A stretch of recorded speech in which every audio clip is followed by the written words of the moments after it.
Il y a plusieurs parmi vous. Vous n'étiez plus à cet âge de votre vie censé manquer d'argent. Mais vous manquez encore d'argent parce qu'il y a des versets que vous n'avez pas encore lus. Mes frères et sœurs, j'aimerais vous décevoir un peu, comme je l'ai fait la dernière fois par rapport aux jeunes.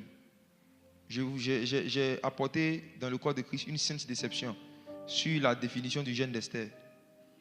Ça m'a valu même beaucoup de challenges sur TikTok. Les gens commencent à rigoler mes vidéos.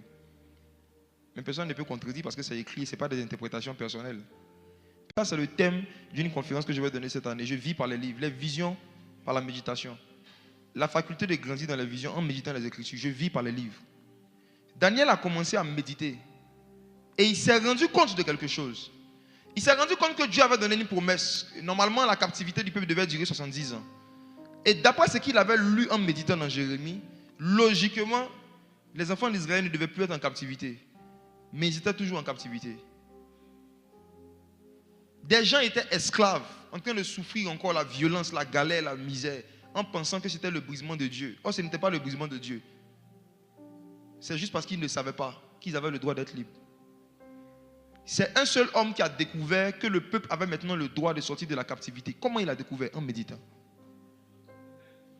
La méditation d'un seul homme a apporté la libération des milliers de personnes qui souffraient inutilement, pensant que c'est la volonté de Dieu. Il y a plusieurs parmi vous. Vous n'étiez plus à cet âge de votre vie censé manquer d'argent. Mais vous manquez encore d'argent parce qu'il y a des versets que vous n'avez pas encore lus. De la même manière que les enfants d'Israël étaient en train de souffrir encore une captivité parce qu'il y a des versets qu'ils n'avaient pas lus dans Jérémie. C'est comme ça, beaucoup parmi vous, vous souffrez des choses. Même il y a des maladies qui sont encore dans vos vies parce que vous n'avez pas encore vu par les livres. Imaginez-vous si cet homme, ce jeune homme, n'avait pas pris la décision de méditer sa Bible. Il allait continuer à subir la captivité babylonienne en se disant que c'est la volonté de Dieu. On attend le temps de Dieu. On attend le temps de Dieu. Beaucoup parmi vous, il y a des souffrances qui ont déjà, dont la date d'expiration est déjà arrivée.